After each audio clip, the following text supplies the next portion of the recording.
الحمد لولیہ والصلاة والسلام علی نبیہ وآلہ وصحبہ وبارک وسلم۔ قال اللہ تعالی وتبارک فی القرآن المجید والفرقان الحمید۔ بسم اللہ الرحمن الرحیم۔ قل بفضل اللہ وبرحمتہ فبذلک فلیفرحوا۔ صدق اللہ مولانا العظیم وصدق رسولہ النبی الکریم الرؤوف الرحیم۔ اللہم نور قلوبنا بالقرآن وزین اخلاقنا بالقرآن وادخلنا الجنة بالقرآن ونجنا من النار بالقرآن۔ قال اللہ تعالی وتبارک فی شان حبیبہ مخبرا وآمرا ان اللہ وملائکتہ یصلون علی النبی یا ایہا الذین آمنوا صلوا علیہ وسلموا تسلیما۔ اللہم صلی علی سیدنا مولانا محمد معدن الجود والکرم صلاۃ و سلاما علیک یا سیدی یا رسول اللہ۔ حمد و تعریف و توصیف اللہ جل مجدہ الکریم کی ذات برکات کے لیے، رسول رحمت، شفیع معظم، نبی محتشم، حضور ختمی المرتبت صلی اللہ علیہ وآلہ وسلم کے حضور ناز میں اپنی عقیدتوں، ارادتوں اور محبتوں کا خراج پیش کرنے کے بعد، واجب الاحترام ذوی الاحتشام معزز و مکرم سامعین، خواتین و حضرات، السلام علیکم ورحمۃ اللہ وبرکاتہ۔ کتاب رحمت قرآن مجید میں اللہ جل شانہ نے ارشاد فرمایا، اے محبوب ارشاد کر دیجئے، فرما دیجئے، قل بفضل اللہ و برحمتہ، جب اللہ کا فضل اور اس کی رحمت ہو، فبذالک فلیفرحوا، تو انہیں چاہیے کہ اس فضل و رحمت کے حصول پر، اللہ جل شانہ کی اس کرم نوازی پر فرحت کا اظہار کریں، خوشی اور شادمانی کا اظہار کریں۔ ہوا خیر مما یجمعون، اور وہ جب فرحت کا اظہار کرتے ہوئے، خوشی کا اظہار کرتے ہوئے خرچ کرتے ہیں، تو وہ خرچ کرنا اس مال سے بہتر ہے جو وہ جمع کرتے ہیں۔ تو خوشیوں کا حصول اللہ جل شانہ کا شکر واجب کرتا ہے۔ جب کوئی بھی خوشی ملے تو ہمارے اوپر ضروری ہوتا ہے کہ ہم اللہ کا شکر ادا کریں۔ شکریہ ادا کرنے سے نعمتیں اور زیادہ ملتی ہیں، اور شکریہ ادا نہ کرنے سے نعمتوں سے محروم کر دیا جاتا ہے۔ اور یہ انسانی فطرت ہے کہ جب اسے کوئی سرشاری ملتی ہے، جب اسے کوئی نعمت، رحمت یا راحت پہنچتی ہے، تو وہ اس پر خوش ہوتا ہے۔ قرآن مجید میں ایک مقام پہ فرمایا وَإِذَا أَذَقْنَا الْإِنسَانَ مِنَّا رَحْمَةً فَرِحَ بِهَا، جب انسان کو ہماری جانب سے کوئی رحمت ملتی ہے تو وہ اس پہ خوش ہو جاتا ہے۔ آپ ایک چھوٹے سے بچے کی گال سہلائیں، اس کو ٹافی دیں، اس کے سر پہ شفقت سے ہاتھ رکھیں تو اس کا چہرہ کھل کے گلاب ہو جاتا ہے۔ ٹھٹھرتے ہوئے ماحول میں کسی کو روک کے گرم چائے پلا دے تو اس کی طبیعت میں سرشاری آ جائے گی اور وہ آپ کا شکر گزار رہے گا۔ تو یہ انسانی فطرت ہے، اس میں مسلمان ہونا بھی ضروری نہیں ہے کہ کسی بھی شخص کو آپ کوئی شے عطا کرتے ہیں، اسے کوئی خوشی دے دیتے ہیں، تو وہ اس سے بہت زیادہ سرشار ہوتا ہے۔ رحمتم منا، جو لفظ قرآن نے بیان کیے وہ ہے رحمتم منا، یعنی ہماری جانب سے اسے کوئی رحمت ملے۔ رحمتن نکرہ ہے یہاں، کوئی رحمت ملے، عام سی رحمت ملے، فرح بہا، تو اس رحمت کے ملنے پر وہ خوش ہو جاتا ہے۔ آپ کی اگر توجہ ہو تو رحمت ملنے پہ وہ خوش ہو جاتا ہے، اور اگر رحمت للعالمین مل جائیں تو پھر اس کی خوشی کا عالم کیا ہو، پھر اس کی مسرت کی کیفیت کیا ہو۔ یہ بات ذہن میں رکھیے کہ حضور کی آمد پر مسرت کا اظہار کرنا، خوشی کا اظہار کرنا، اس میں تو کوئی اختلاف نہیں ہے، امت کا کوئی بھی طبقہ اس کا انکار نہیں کرتا کہ یہ خوشی کی بات نہیں ہے، خوشی کی بات ہے۔ ہر دور میں اور ہر علاقے کے اپنے اظہار کے سلیقے ہوتے ہیں اور طریقے ہوتے ہیں، اگر وہ شریعت کے مزاج سے متصادم نہ ہوں تو ان کو اختیار کرنے میں کوئی حرج نہیں ہے۔ پھر مرور زمانہ کے ساتھ بدلتے ہوئے تقاضے ہوتے ہیں۔ کسی زمانے میں تلواروں کے ساتھ، تیروں کے ساتھ لڑائی ہوتی تھی اور وہ جہاد اسلامی قرار پاتا تھا۔ آج کی لڑائی میزائلوں کے ساتھ اور ٹینکوں کے ساتھ ہے، اور یہ بھی جہاد اسلامی قرار پاتا ہے۔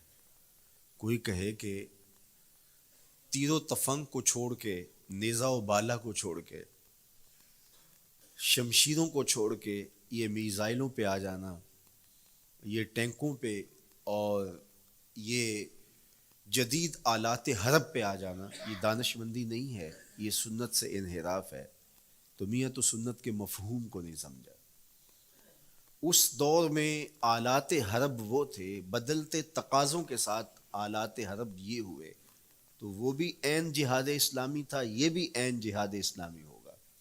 اسی طرح خوشی کے مختلف طریقے ہیں۔ کسی زمانے میں بالکل پرانے لوگ جانتے ہیں، جب کسی کے ہاں خوشی آتی تو وہ گڑ کی روڑیاں بانٹتا، یہ پرانا طریقہ۔ پھر اس کے بعد پتاشے بانٹنا شروع ہو گئے لوگ، پھر اس کے بعد وہ شکر پارے آ گئے، اس کے بعد پھر لڈو آ گئے، پھر موتی چور، اور پھر نہ جانے کیا کیا۔ لیکن روح ایک ہی ہے۔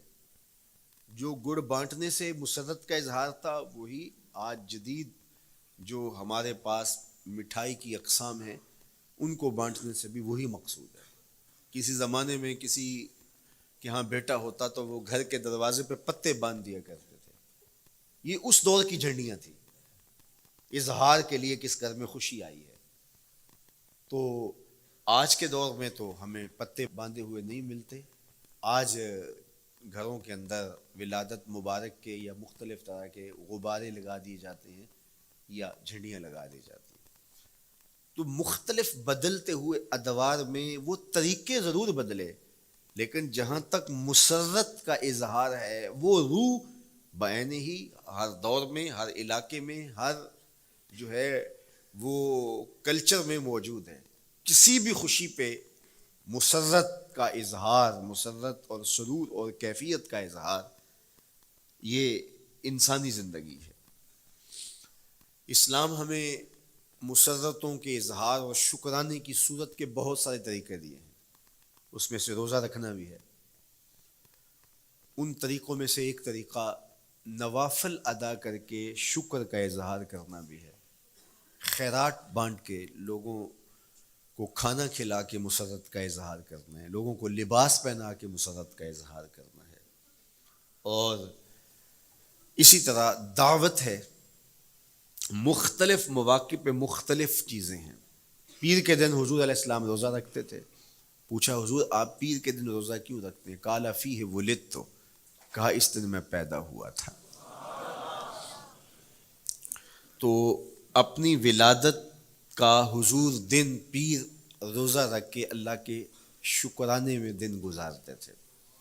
گو حضور علیہ السلام کی زندگی کا ایک ایک لمحہ رب کے تشکر میں بسر ہوتا ہے، لیکن حضور نے اس کی وجہ بیان کر دی کہ میں اس دن کا روزہ خاص طور پہ اس لیے رکھتا ہوں، فیہ ولدت، اس دن میری ولادت ہوئی تھی۔ اللہ اکبر۔ تو حضور کی ولادت اللہ کی بہت بڑی نعمت، اور اس پر شکرانہ خود میرے حضور نے ادا کیا ہے۔ علماء نے لکھا ہے کہ حضور کی ولادت کی خوشی یہ اللہ کی رضا کا سبب اور ذریعہ ہے۔ آپ نے سنا علماء سے کہ دین کا سب سے بڑا دشمن جس کا نام لے کے مذمت کی گئی وہ ابو لہب ہے۔ پورے قرآن میں کسی اور کافر کا ابو جہل کا نام بھی نہیں، عتبہ عتیبہ اور امیہ کا نام بھی نہیں ہے، لیکن نام لے کر کے مذمت اگر کسی شخص کی گئی وہ تو ابو لہب کی گئی۔ حضور علیہ الصلوۃ والسلام جب کوہ صفا پہ جلوہ فراز ہوئے، وَأَنذِرْ عَشِيرَتَكَ الْأَقْرَبِينَ، حکم ہوا پہلے قریبی لوگوں کو آپ اللہ کا ڈر سنائیں، تو حضور علیہ السلام نے قریبی لوگوں میں محنت کی، تو قریش کو، صنادید قریش کو، بنو ہاشم کو بلایا اور بلا کہ حضور نے ایک بات کہی کوہ صفا پہ کہ اگر میں تمہیں کہوں اس پہاڑ کی دوسری جانب سے ایک لشکر آ رہا ہے جو تمہیں کچل دے گا تو کیا میری بات مان لو گے؟ تو انہوں نے کہا اگر نظر نہ بھی آیا تو ہم کہیں گے ہم اندھے ہیں، آپ سچے ہو، ہماری نظروں کو پھیر لگ رہا ہے، آپ جھوٹ نہیں بول سکتے، ہم نے 40 سال آپ کے شب و روز دیکھے ہیں، تو کیسے ہم یہ گمان کر لیں؟ تو حضور نے فرمایا اگر میری ذات پہ اتنا یقین ہے تو مان لو اللہ ایک ہے۔ تو ابو لہب سب سے پہلے بولا تبا لک ھنالک سائر الیوم الہذا جمعتنا، معاذ اللہ، کہ آپ کا معاذ اللہ ہاتھ ٹوٹ جائے، آپ نے اس لیے ہمیں جمع کیا تھا؟ تو اللہ تعالیٰ جل شانہ نے اس کا جواب دیتے ہوئے ارشاد فرمایا تبت یدا ابی لہب وتب، ظالم تیرے دونوں ٹوٹ جائیں، ظالم تیرے دونوں ٹوٹ جائیں۔ تو ابو لہب کا نام لے کے مذمت کی گئی، لیکن یہ بدترین کافر جب حضور کی ولادت ہوتی ہے تو اس کی لونڈی سویبہ اس کو جا کے خبر دیتی ہے کہ تیرے مرحوم بھائی کے گھر بیٹا پیدا ہوا ہے، تو یہ بہت خوش ہو گیا، اس لیے نہیں کہ نبی تشریف لائے ہیں، اس لیے کہ میرے مرحوم بھائی کے گھر میں چراغاں ہوا، تو بھتیجا ہونے کے ناطے اس کو ایک سرشاری اور خوشی ہوئی، اور لونڈی کے خبر دینے پر اس نے اشارے سے اس کو کہا جا تو آزاد ہے۔ اللہ اکبر! یہاں سے یہ بھی سمجھیں کہ حضور نے صحن کائنات میں قدم رکھا، غلاموں کو آزادی ملنے لگی، غلامی کی زنجیریں ٹوٹنے لگی، تو صحابہ کو کہا جا تو آزاد ہے۔ خیر ابو لہب کی ساری زندگی آپ کو پتہ ہے، لیکن جب مر گیا تو حضرت عباس رضی اللہ تعالیٰ عنہ کو خواب میں ملا، انہوں نے کہا سنا کیسی بیت رہی ہے؟ اس نے کہا سخت مشکل میں ہوں، ڈاڑھی تکلیف ہے، حضور کی مخالفت بڑی مہنگی پڑی، لیکن اتنا ہے کہ جب پیر کا دن آتا ہے جس انگلی سے اشارہ کر کے لونڈی کو آزاد کیا تھا اس سے ٹھنڈا اور میٹھا مشروب بھی ملتا ہے اور عذاب میں بھی کچھ کمی ہوتی ہے۔ شارع مسلم امام نووی کے استاد امام ابو شامہ جو بہت بڑا نام ہے حدیث میں، وہ فرماتے ہیں جب ایک کافر کو حضور کو نبی سمجھ کے نہیں بھتیجا سمجھ کے خوشی کرنے کا بھی صلہ ملتا ہے، تو ایک مومن جو حضور کا غلام ہے اور حضور کو امام اور مقتدا اور نبی رسول اور محبوب سمجھ کے خوشیاں کرتا ہے، اس کو اللہ کتنا کچھ عطا کرے گا۔ دوستاں را کجا کنی محروم، تو کے بعد دشمنا نظر داری، جب تو دشمنوں کو اتنا دیتا ہے تو دوستوں کو کتنا عطا کرے گا۔ تو حضور کی آمد پر مسرت کا اظہار، بشاشت کا اظہار، یہ اہل ایمان کا طریقہ رہا ہے۔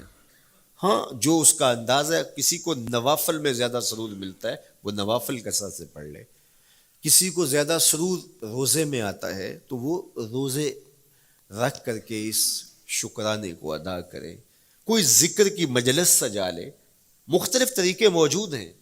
حضور علیہ السلام تشریف لائے، صحابہ بیٹھے ہوئے تھے، صحیح مسلم میں روایت ہے، سنن نسائی میں ہے اور بھی کتب حدیث میں، محفل بپا تھی، تو حضور نے آ کہا ما اجلسکم، کیوں بیٹھے ہوئے ہو؟ تو جو انہوں نے جواب دیا وہ سنیے، جلسنا نذکر اللہ ونحمدہ علی ما ہدانا لدینہ ومن علینا بکا، حضور ہمارے بیٹھنے کا مقصود یہ ہے کہ ہم اللہ کا شکر ادا کر رہے ہیں اس بات پر کہ اس نے ہمیں ہدایت دین عطا کی، ومن علینا بکا، اور آپ کی صورت میں ہمارے اوپر احسان کیا، ہمیں آپ عطا ہوئے، اس پر اللہ کا شکر ادا کرنے کی مجلس سجائے بیٹھے۔ اب بات تو سادہ سی تھی، لیکن میرے حضور نے ان سے کہا کیا تم اس بات پہ قسم دے سکتے ہو کہ اسی لیے بیٹھے ہو؟ تو انہوں نے کہا جی ہم قسم دیتے ہیں ہم اسی لیے بیٹھے. فرمایا اٹھاؤ قسم. تو صحابہ نے باقاعدہ قسم دی, ہم قسم اٹھاتے ہیں ہمارے بیٹھنے کا مقصد یہ ہے کہ اللہ کا شکر ادا کر رہے ہیں اور آپ کی صورت میں جو انعام خداوندی ملا ہے اس پر اللہ تعالیٰ کا شکریہ ادا کر رہے ہیں. حضور نے باقاعدہ ان سے قسم لی اور انہوں نے باقاعدہ قسم دی. اب صحابہ کو حیرت تو تھی کہ یہ موقع قسم کا تو نہیں تھا, لیکن حضور نے قسم لی ہے. کیوں؟ حیرت و استجاب کی کیفیت تھی. حضور علیہ السلام نے فرمایا صحابہ میں تم سے جو ابھی قسم لی ہے یہ کسی تہمت کی بنیاد پر نہیں لی, یعنی تمہارے قول کی صداقت میں مجھے کوئی شک نہیں تھا کہ میں نے قسم سے تصدیق کی ہو, بلکہ اس کا سبب اور تھا. بعض اوقات قسم اس لیے کی جاتی ہے کہ کسی متردد ذہن کو مطمئن کرنا ہوتا ہے, اور بعض اوقات قسم واقعہ کی اہمیت کو بڑھانے کے لیے کی جاتی ہے. کوئی بندہ کہہ رہا ہے کہ جناب فلاں صاحب آ رہے ہیں ہمارے گھر میں, مہمان آ رہے ہیں, تو گھر کے اچھا کہتا ہاں قسم اللہ کی, تو اس کا یہ مطلب نہیں کہ اس کے شک ہوتا ہے. اس کی خوشی اور اس کی مسرت کے اظہار کو بڑھانے کے لیے وہ کہتا ہے کہ ہمارے گھر کے اندر آج فلاں آ رہا ہے, تو وہ کہتا اچھا کہتا ہاں ہاں قسم اللہ کی وہ آ رہا ہے. تو یہ متردد کا شک دور کرنے کے لیے قسم نہیں ہے, یہ بلکہ اس کی خوشی اور سرشاری کو پختہ کرنے کے لیے ہے. تو عربوں میں قسم مختلف وجہ سے کی جاتی تھی. تو حضور نے فرمایا یہ جو میں نے تم سے قسم لی ہے یہ کسی تہمت کی بنیاد پہ نہیں لی, بلکہ اس قسم کا سبب کیا ہے سنو. پھر حضور نے خود بتایا, فرمایا تم یہاں بیٹھے تھے, میں حجرے میں بیٹھا تھا, اتانی جبریل علیہ السلام, میرے پاس جبریل امین حاضر خدمت ہوئے, فاخبرنی ان اللہ یباہی بکم الملائکہ, تو مجھے انہوں نے خبر دی ہے, محبوب ذرا باہر تو نکل کے دیکھو, صحابہ تمہارے اس عمل پر اللہ فرشتوں میں ناز کر رہا ہے, اللہ فرشتوں میں فخر کر رہا ہے کہ دیکھو میں نے ان کو نعمت دی, کتنے قدردان نکلے, اس نعمت کا شکرانہ ادا کر رہے ہیں. اور آج اگر ہم اپنے گھر میں بیٹھ کے, اپنی مسجد میں بیٹھ کے حضور کی صورت میں انعام خداوندی کا شکریہ ادا کرتے ہیں تو اللہ کی رحمتوں سے بعید نہیں کہ اللہ فرشتوں سے کہے دیکھو صدیاں بیت گئیں یہ آج بھی شکرانہ ادا کر رہے ہیں, اور یہ بات میری اور آپ کی بخشش کی ضمانت قرار پائے. تو حضور کی صورت میں جو انعام ہوا, حضرت حسان بن ثابت اکثر کہا کرتے تھے منا علینا ربنا ام بعث فینا محمدا, ہمارے رب نے ہمارے اوپر احسان کر دیا ہے کہ محمد عربی عطا کر دیے. ساری زندگی سجدے میں سر رکھ کے شکر ادا کرتے رہیں, حق کے شکر پھر بھی ادا نہ ہو. میں تو کہا کرتا ہوں ہمارے بدن پہ اتنے بال نہیں ہیں جتنے رسول اللہ کے احسانات ہیں. ہمارا بال بال قرض رسالت میں جکڑا ہوا ہے, ساری زندگی ان کے گیت گائیں. میں ایک رات کے میلاد کا صرف قائل نہیں ہوں کہ ایک رات میلاد کر لو اور پورا سال چھٹی, ساری زندگی حضور کا نام جپو, ساری زندگی حضور پہ درود پڑھو, لمحہ لمحہ حضور کے ذکر کا چراغاں کرو. صرف اپنے گھروں میں, اپنی چہار دیواریوں میں اور اپنے بازاروں میں جھنڈیاں ہی نہ لگاؤ, بلکہ دل کے ایک ایک فرد پہ نام محمد کی جھنڈی لگاؤ. صرف منڈیروں پہ چراغاں ہی نہ کرو, بلکہ دل کی اندھیر گلیوں میں بھی حضور کے نام کا چراغاں کرو, اندر بھی روشنی ہو باہر بھی روشنی ہو. حضور پہ درود پڑھو, حضور کا ذکر کرو, اپنے بچوں کو بٹھا کر کے حضور کے قصیدے سناؤ, حضور کی شانیں سناؤ, حضور کی سیرت بتاؤ انہیں. اپنے گھر کے ماحول کے اندر, اپنی مسجد میں, اپنی گلی میں, اپنے دوستوں میں حضور کا ذکر کرو. دوستوں آپس میں بیٹھو تو کہو یار اللہ کا کتنا کرم ہو گیا کہ اللہ نے ہمیں حضور عطا کر دیا. دوستوں میں بیٹھے جب یوں بات کرو گے تو اللہ کی رحمتیں کس قدر تمہارے اوپر برسیں گی. اپنی عقیدتوں کا اظہار کرو, وہاں کمیت نہیں دیکھی جاتی, وہاں کیفیت دیکھی جاتی ہے, وہاں مقدار نہیں دیکھی جاتی, وہاں معیار دیکھا جاتا ہے. وہ چہرہ اور چہرے کا تل نہیں دیکھتے, وہ بندے کا دل دیکھتے ہیں. وہ دیکھتے ہیں کون کس خلوص کے ساتھ محبت لے کر کے آیا ہے. شاہ ولی اللہ محدث دہلوی بہت بڑا نام ہے, تمام مکاتیب فکر کے نزدیک معتبر نام ہے. شاہ ولی اللہ محدث دہلوی فرماتے ہیں میرے والد شاہ عبد الرحیم محدث دہلوی ہر سال حضور کا میلاد کرتے تھے, اور اپنی استطاعت کے مطابق لوگوں میں, آنے والوں میں کچھ کھانا بھی تقسیم کرتے. ایک سال حالات اتنے پتلے تھے کہ ان کو میسر نہ تھا کہ لوگوں کو بھرپور کھانا کھلا سکیں, لیکن کہا چلو ناغہ نہ ہو, ایک تسلسل ہے جاری رہے, تو انہوں نے چنے بانٹ دیے بعد میں. لیکن دل میں تشویش تھی کہ اس مرتبہ من کی منشا پوری نہیں ہوئی، تو اسی حالت میں سو گئے، سوئے تو مقدر جاگا، حضور کا دیدار نصیب ہوا، اور جس نے حضور کو خواب میں دیکھا اس نے حضور کو ہی دیکھا۔ من رآنی فی المنام فقد رآنی، فرمایا جس نے مجھے خواب میں دیکھا اس نے مجھے ہی دیکھا۔ فإن الشیطان لا یتمثل بی، شیطان میری مثل ہو ہی نہیں سکتا، خواب میں آ کر بھی حضور کی مثل ہونے کا دعویٰ نہیں کر سکتا، جس نے مجھے دیکھا اس نے مجھے ہی دیکھا۔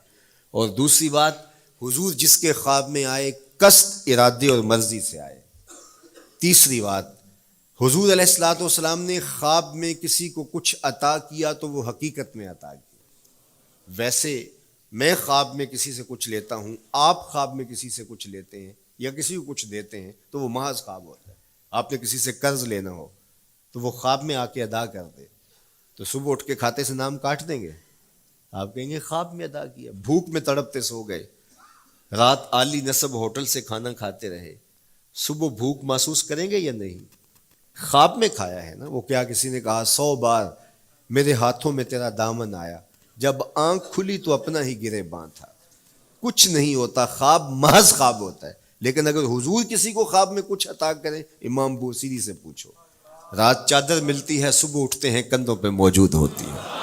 حضور عطا کرتے ہیں تو حقیقت میں عطا کرتے ہیں۔ امام سخاوی نے القول البدیع میں لکھا ہے، ایک شخص حضور کے روضے پہ کھڑا ہے اور کیا کہتا ہے؟ آنا ضیفوں کا، میں آپ کا مہمان ہوں، اور آپ کے ہوتے ہوئے کسی اور در پہ تو نہیں جانا۔ آقا جی میں تیرا ہو کے خیر منگاں در در دا، مریل کتا کیوں اخواواں ایڈے بختاں وردا، جب میں تیری چوکھٹ پہ ہوں تو کسی اور سے کیوں مانگوں؟ اور میرے امام بولے، کون دیتا ہے دینے کو منہ چاہیے، دینے والا ہے سچا ہمارا۔ کوئی جھولی میں چند ٹکڑے ڈال بھی دے تو ساری زندگی جتلائے گا۔ اللہ اکبر۔ عارف عبد المتین نے تو قلم توڑ دیا نا، اور جتنے بھی سہارے ہیں سبک کرتے ہیں، عزت نفس بڑھاتا ہے سہارا تیرا، ہر آسرا کمزور کرتا ہے لیکن نبی کا آسرا سر بلند کرتا ہے۔ کسی چودھری کا، خان وڈیرے کا مانگت سر اٹھا کے چل سکتے کہ میں فلاں کا مانگت ہوتا ہوں اور جس کو خیرات مدینے کی گلی سے ملی ہو؟ اسی لیے میرے امام نے مشورہ دیا، ٹھوکریں کھاتے پھرو گے ان کے در پہ پڑ رہو، قافلہ تو اے رضا اول گیا آخر گیا۔ وہ کھڑا ہی حضور کے روضے پہ اور کیا کہتا ہے؟ آنا ضیفوں کا، میں آپ کا مہمان ہوں، اور آپ کے ہوتے کسی اور در پہ جاؤں؟ اللہ اکبر۔ یہ کہتے کہتے آنکھ لگ گئی۔ حضور خواب میں تشریف لائے، دائیں ہاتھ میں روٹی تھی، عطا کرتے ہوئے میں خذ لے لے، کہتا میں نے خواب میں کھانا شروع کر دی، ابھی آدھی روٹی کھائی تھی، پوری روٹی نہیں کھائی تھی، آدھی روٹی کھائی تھی کہ میری آنکھ کھل گئی۔ جب آنکھ کھلی تو دوسرا آدھا ٹکڑا میرے ہاتھ میں موجود تھا۔ وہ دیتے ہیں تو حقیقت میں دیتے ہیں۔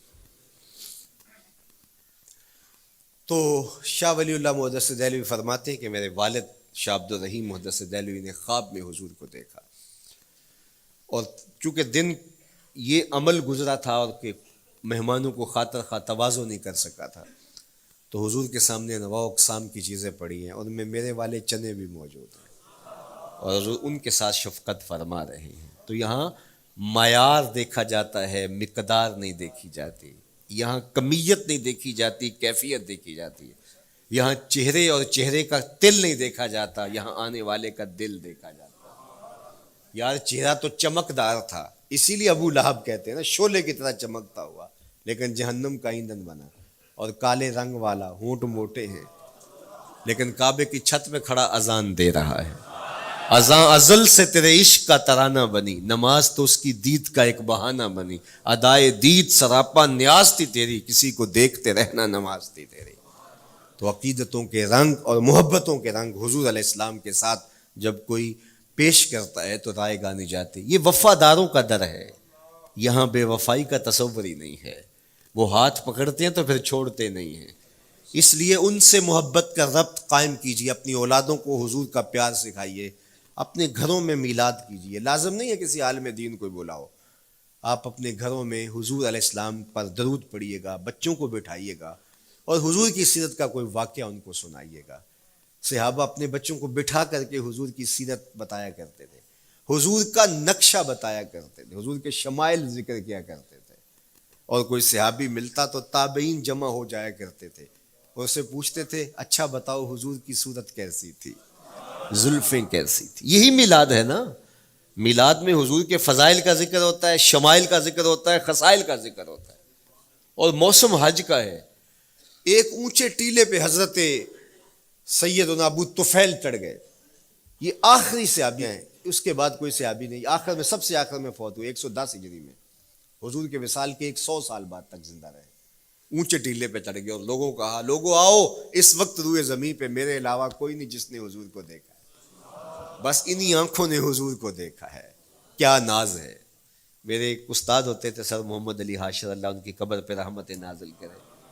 تو وہ بڑے بڑے مشاہیر اہل سخن سے ملے تھے تو وہ بات کرتے تھے. میں مولانا ظفر علی خان کا مصاحب رہا ہوں، میں نے اقبال کو دیکھا ہے. داغ دہلوی نے اپنے شاگردوں سے کہا تھا آنے والی صدیاں تم پہ ناز کریں گی اے لوگو، تم نے داغ کو دیکھا، تم نے داغ سے باتیں کی ہیں.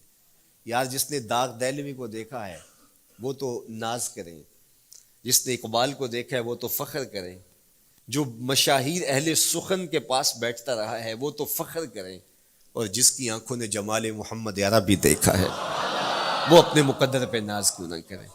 تو کہا لوگوں آؤ، اس وقت روئے زمین پہ میرے علاوہ کوئی نہیں جس نے حضور کو دیکھا ہو، آؤ مجھ سے حضور کی باتیں سنو. لوگ جمع ہو گئے اور کہا صف لنا رسول اللہ، تم نے حضور کو دیکھا ہے تو بتاؤ حضور کیسے تھے. تو حضرت ابو طفیل نے 3 لفظوں میں میرے حضور کا حلیہ بیان کیا، یاد کر لو.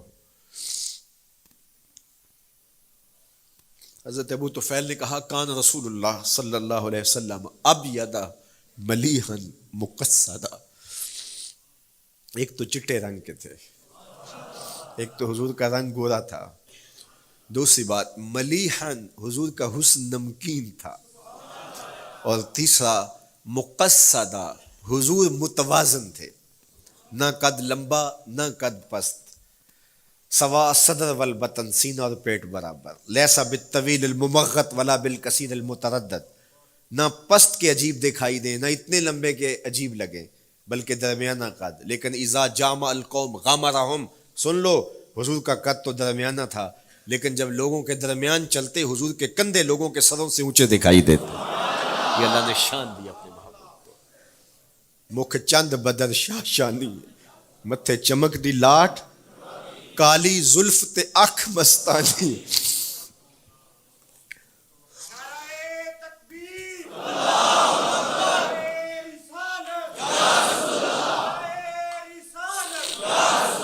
کالی زلف تے اکھ مستانی ہیں، مخمور رکھی ہیں مد بھریاں.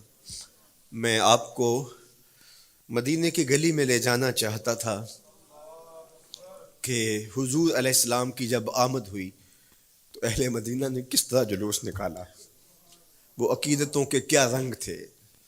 لیکن وقت سمٹ گیا. لیکن اتنا سن لو کہ جب حضور تشریف لائے تو جنوبی سمت سے حضور آئے تھے. جب انہوں نے دیکھا نا تو اچانک ودا کے پہاڑوں کی اوٹ سے حضور دکھائی دیے.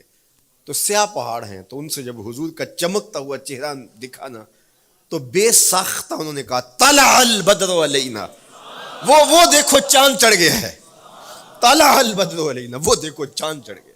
یہ شاعری خود بخود ہوتی ہے، خود بخود ترتیب. ایک ہوتی ہے آورد، ایک ہوتی ہے آمد. یہ آمد ہے. طلع البدر، وہ دیکھو چاند چڑھ گیا. من ثنیات الوداع وجب الشکر علینا. مورخ اسلام حفیظ جالندری نقشہ کھینچتے ہیں جنوبی سمت سے اٹھا ایک نوری غبار آخر. جنوبی سمت سے اٹھا ایک نوری غبار آخر، سواد شہر میں داخل ہوا ناکا سوار آخر. زباں پر اشرق البدر علینا کی صدائیں تھیں، دلوں میں ما دعا للہ دائی کی دعائیں تھیں. نبوت کی سواری جس طرف سے ہو کے جاتی تھی، درود و نعت کے نغمات کی آواز آتی تھی. کہیں معصوم ننھی بچیاں تھیں دف بجاتی تھی، رسول پاک کی جانب اشارے کر کے گاتی تھی اور کہتی کیا تھی، ہم ہیں بچیاں نجار کے عالی گھرانے کی، خوشی ہے آمنہ کے لال کے تشریف لانے. خوشی ہے آمنہ کے لال کے. عجیب رنگ بکھرے ہوئے تھے. حضور نے جب بچیوں کو دیکھا تو فرمایا تم مجھ سے محبت کرتی ہو؟ انہوں نے کہا ہم دل و جان سے آپ سے پیار کرتی ہیں. تو حضور نے فرمایا واللہ انا احبکن، اللہ کی قسم میں بھی تم سے پیار کرتا ہوں، میں بھی تم سے پیار کرتا ہوں. لوگ گھروں کو سجائے بیٹھے، ہلم الینا یا رسول اللہ الی العدد والعدۃ والمنع، حضور آ جاؤ نا، آ جاؤ، ہمارے پاس اسلحے بھی ہیں، کسی نے حملہ کیا توڑ کے رکھ دیں گے، ہمارے بڑے بڑے گھر ہیں، مہمان آئے سنبھال لیں گے، رک جاؤ نا ہمارے گھر. اب اتنے چاہنے والے ہوں تو کس کو پذیرائی دیں؟ حضور اونٹنی کی مہار گردن پہ ڈالتے، فرماتے خلو سبیلہا ناقتی مامورۃ من اللہ، اس کی راہیں چھوڑ دو، یہ اللہ کے حکم کی پابند ہے. کہتے ہیں لوگوں نے اونٹنی کو چارہ دکھانا شروع کر دیا کہ چلو اونٹنی بیٹھ جائے. اللہ اکبر، پانی ہڑا نو لوڑ کی راہ براندی، پہنچے آپ دریار سرکار یارا. یار جب محبت پیدا ہوتی ہے یار منانے کے ڈھنگ بھی سیکھ لیے جاتے ہیں، محبت بتا دیتی ہے محبوب کو کیسے منانا ہے. لیکن حضور فرماتے خلو سبیلہا ناقتی مامورہ، راہیں چھوڑ دو، میری اونٹنی اللہ کے حکم کی پابند ہے، یہ سبز چاروں کے لالچ میں آنے والی نہیں ہے، چھوڑو چھوڑو اس کا راستہ. اللہ اکبر، جب بنو نجار کے محلے سے حضور گزرے، یہی بچیوں نے تالا البدر علینا پڑھا تھا، اور یہی محلہ حضور کے ننیال کا محلہ تھا. انہوں نے جو لفظ کہے، امام صالحی نے، اللہ ان کی قبر پہ کروڑوں رحمتیں نازل کرے. سبل الہدا والرشاد میں نے کئی مرتبہ یہ مقام پڑھا ہے، باب الہجرہ مسلم شریف باقی کتب حدیث میں بھی ہے، لیکن امام صالحی نے بہت ساری حدیث جمع کی ہیں، اور انہوں نے یہاں جو منظر بیان کیا ہے، انہوں نے جو لفظ کہے نا، جب حضور آئے بنو نجار کے محلے سے گزرنے لگے تو ذرا لفظوں کی چاشنی دیکھیے، ان لفظوں سے ٹپکتے شہد کو دیکھیے. تو انہوں نے آگے بڑھ کے حضور کو دعوت دی، اور لفظ کیا کہے، ہلم الی اخوالک یا رسول اللہ الی العدد والعدۃ والمن، حضور ادھر تو رک جاؤ، یہ تو آپ کے ماموں کے گھر ہیں، یہ تو آپ کے ننیال کا محلہ ہے. لیکن حضور نے فرمایا کہ بس میری راہیں چھوڑ دو. پھر اونٹنی جا کے کہاں بیٹھی، نیویاں دا پرونا ہے میرا نبی، کوٹھیاں تے چڑھے ویخ دے رہ گئے. سہل اور سہیل دو یتیم بچے تھے، اور ان کی خالی جگہ پڑی تھی، جا کے اونٹنی وہاں بیٹھ گئی. اٹھایا گیا پھر بیٹھ گئی. قریب ترین مکان حضرت ابو ایوب انصاری کا تھا. دوڑے آئے، سامان اتارنے لگے، کہا حضور اونٹنی کو اب نہ اٹھاؤ، اب تو میرے وقت جاگ پڑے ہیں. پھر ان کی کیفیت کیا تھی، امروز شاہ شاہاں مہمان شدست مارا. امروز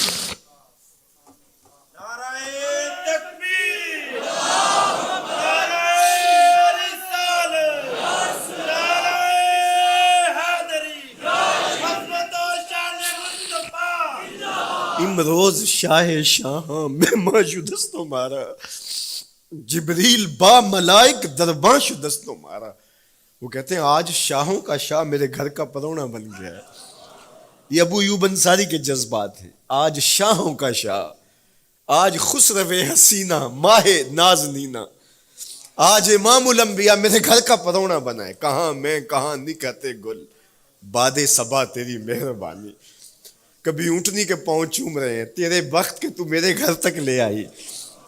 تو کہا امروز شاہ شاہاں مہمان شدست مارا، آج شاہوں کا شاہ میرے گھر کا مہمان ہے. پھر آگے کیا کہتے ہیں، جبریل با ملائک درباں شدست مارا.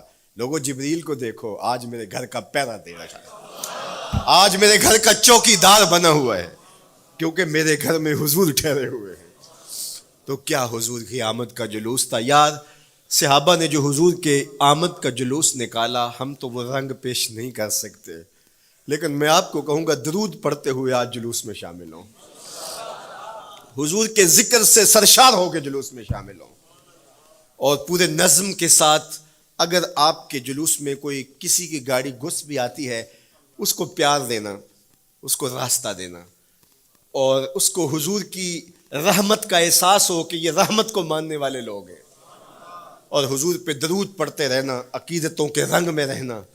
امید ہے کہ جس طرح حضور نے ان بچیوں سے کہا جو حضور کے جلوس میں شامل تھیں کہ کیا تم مجھ سے محبت کرتی ہو، تو انہوں نے کہا جی جی، ہم اسی لیے تو آپ کے قصیدے پڑھ رہی ہیں.